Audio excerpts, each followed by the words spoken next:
Hi everyone, Chef Mark here at Appliance Factory Mattress Kingdom. I'm in Thornton at our flagship location, and normally I'm out there cooking and I'm showing you some great recipes, but lately I've been in the store helping on the sales floor because as an essential business, people need appliances more than ever. And lately I've learned a lot about what makes a house tick when it comes to home appliances.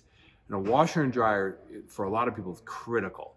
Now, I like a washer and dryer with a steam system. And what that means is that there's a steam engine inside the dryer, which offers sanitizing, speed cycles, refresh cycles.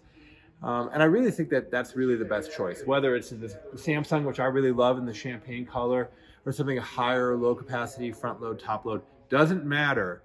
If you're coming to buy a washer and dryer, you're gonna need some parts. Now, if you're doing your install yourself, you might be able to reuse some of your parts, like your hoses. But we always recommend replacing your parts with new parts if you're doing your own install. And if you're having us do the installation, we're happy to do that, but you're going to need a budget for these parts. We don't reuse old parts because we want to make sure that your washer and dryer get installed perfectly. So by using new components and parts, we can ensure that. So you're going to need a budget for a few things. You're going to need a plug.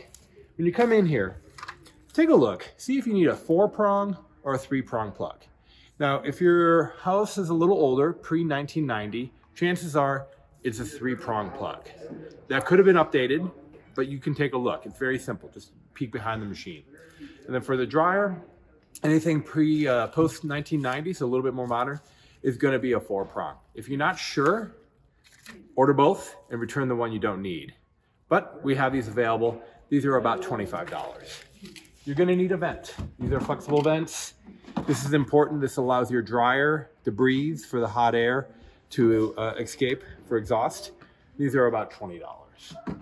You're gonna need hoses for the washer.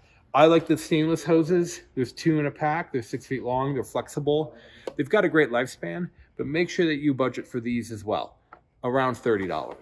And lastly, if you're doing a washer and dryer with steam, you're gonna need a steam kit. This has a splitter that allows water to make it over to the dryer so that that steam function can work. You can buy a washer and dryer with steam and not hook it up if you're trying to save a few bucks.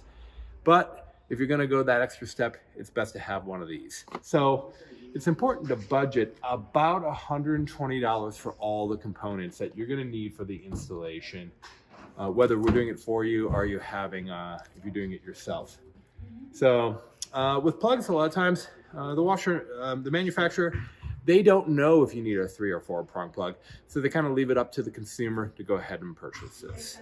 So I hope this helps. When you're coming in for a washer and dryer, make sure that you double check which size plug you need, budget for those components, and that's going to make your new washer and dryer experience go that much more smoother. From Appliance Factory Mattress Kingdom, this is Chef Mark. Thanks for tuning in.